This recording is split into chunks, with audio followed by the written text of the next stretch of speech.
lot of people ask me how I got started, how I wrote my first book, and it's a really interesting story because I started out as a high school English teacher. So I taught 11th and 12th graders English, I taught on-level English, and then I taught on-level and AP English.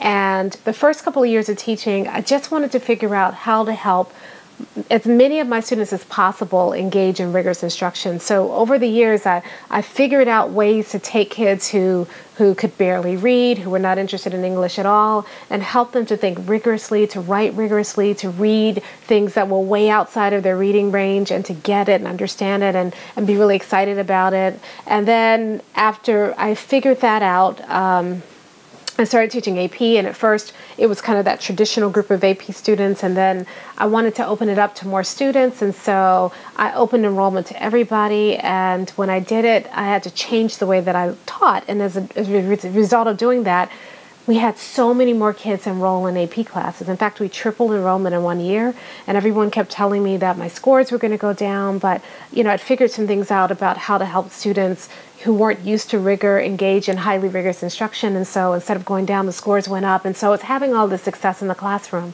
And so from there, I was asked to be an instructional coach, but I wasn't ready to leave the classroom yet. So what they did, we arranged it so that I could coach for half a day and teach for half a day so that I could still be with the kids. And from there, I became an administrator.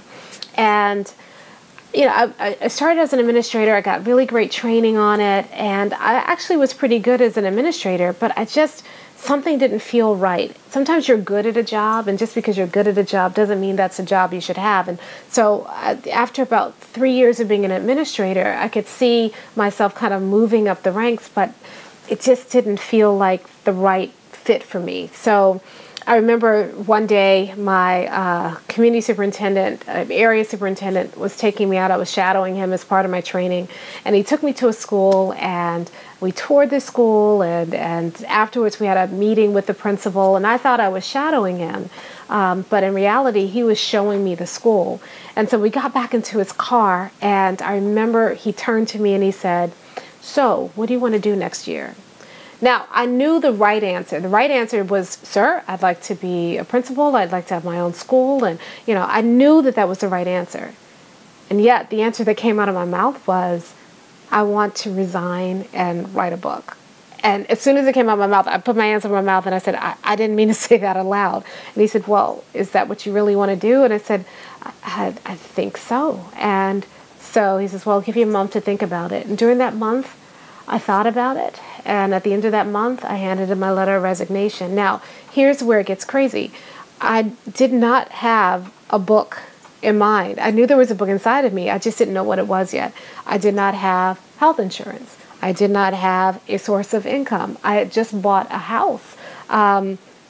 So I'm resigning with no safety net. I didn't have a book contract.